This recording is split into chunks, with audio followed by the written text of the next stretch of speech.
Hello class 8 students. Today we are going to read the poem The Ant and the Cricket. So without further ado, let's start. A silly young cricket accustomed to sing through the warm sunny months of gay summer and spring began to complain when he found that at home his cupboard was empty and winter was come. एक बार की बात है, कहीं पे एक झिंगुर रहा करता था। वह बड़ा ही बेवकूफ़ था जो पूरे गर्म धूप भरे प्रसन्न करने वाले ग्रीष्म और बसंत के महीनों में सिर्फ गाते रहने का अभ्यस्त था। लेकिन मुश्किलें और परेशानियां तब आनी शुरू हुई और शिकायतें भी उसने तब करना शुरू की जब शीत ऋतु आई, क्योंकि वह झिंगुर ने देखा कि उसके घर के अलमारी में कुछ नहीं था, पूरा खाली पड़ा हुआ था।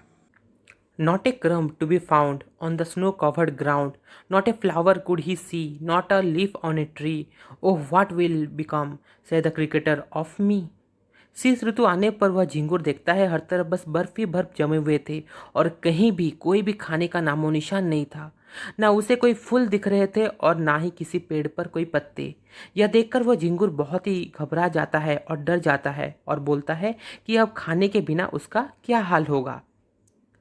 At last, by starvation and famine made bold, all dripping with wet and all trembling with cold, away he set off to a miserly ant to see if to keep him alive he would grant.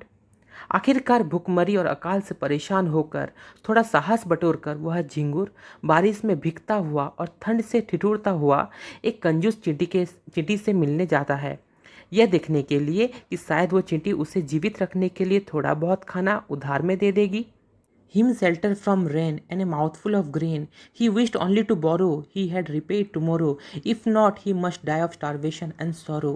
वह झिंगुर इस सोच के साथ या फिर इस आशा के साथ चींटी के पास जाता है कि वह उसे बारिश से बचने के लिए थोड़ी सी जगह देगी, खाने के लिए थोड़ा बहुत खाना देगी।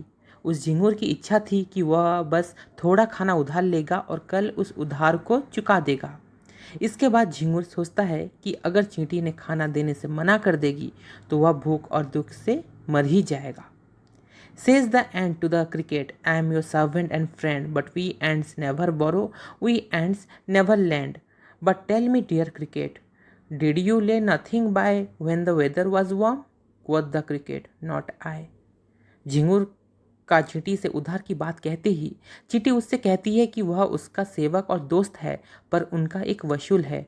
ना वो किसी से उधार लेते हैं और ना ही किसी को उधार देते हैं। इसके बाद वह चींटी उस झिंगुर से पूछती है कि जब गर्मी वाला मौसम था तो क्या उसने उस वक्त कुछ भी बचा कर नहीं रखा। इसके जवाब में झिंगुर कहता है, नहीं, मैंने उस वक्त कुछ भी नहीं बचाया। My heart was so light that I sang day and night, for all nature looked gay. You sang, sir, you say. Go then, says the ant, and dance the winter away. वह झिंगुर आगे कहता है कि उसका मन हर्ष और उल्लास से इतना भरा हुआ था कि वह सब कुछ भुला कर दिन रात बस गाना ही गाया जा रहा था। इस पर चींटी बोलती है उस झिंगुर से कि सारी प्रकृति इतना अच्छा लग रहा था कि तुम बस गाना ही गाते रहे। यही कहना है ना तुम्हारा? तो अब जाओ और पूरी सर्दी नाच कर बिताओ। Thus ending, he hastily lifted the wicket and out of the door turned the poor little cricket. Folks call this a fable, I will warrant it true. Some crickets have 4 legs, some have 2. इतना कहती ही वह चींटी उस झिंगुर को जल्दी से अपने घर से निकालते हुए उस बेचारे के मुंह पर दरवाजा बंद कर देती है। उस लापरवाह झिंगुर की मदद नहीं करती है। इसके बाद कवि कहते हैं कि कुछ लोग का कहना है कि यह एक सबक देने वाली कहानी है, जिसे वे भी प्रमाणिक ठहराते हैं कि कुछ झिंगुर के 4 पैर होते हैं और कुछ के 2। यहाँ पर कवि का 2 पैर के झिंगुर से आशय है इंसान। मतलब कवि कहना चाहते हैं कि इस कहानी से हमें ये सबक मिलता है कि हमें ठीक समय पे और आगे की सोचकर सही और उपयुक्त काम कर लेनी चाहिए, क्योंकि अगर हम समय की परवाह नहीं करेंगे तो बाद में समय हमारी परवाह भी नहीं करेगी और हम मुश्किलों और परेशानियों में फंस जाएंगे। इसलिए हमें लापरवाह नहीं होना चाहिए और समय का सदुपयोग करना चाहिए। That's the end of the poem. I hope you all have understood it well. In our next video, we will read a new chapter. Till then, bye everyone.